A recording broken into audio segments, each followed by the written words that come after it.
Alamin ang ibig sabihin ng 5 storm warning signals ng Pag-asa. Ito ang mga paalala tungkol sa Storm Signal 4 at 5. Maaring magtaas ng Signal number 4 kung sa loob ng 12 oras, ang hangin ay may bilis na 171 to 220 kilometers per hour. Maaari nitong masira ang 75% ng bahay na gawa sa light materials. Maaari rin itong magdulot ng biglaang pagtaas ng alon na aabot sa 3 meters sa baybaying dagat. Itinataas ang signal number 5 kung ang hangin ay may bilis na 220 kilometers sa loob ng 24 na oras.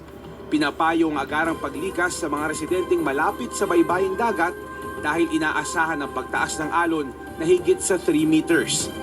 Inaasahan rin ang matinding pinsala sa mga bahay na gawa sa light materials at sa mga pananim. Maaari rin magdulot ng pagkasira sa mga serbisyo ng komunikasyon at sa linya ng kuryente ang ganito kalakas na storm signal.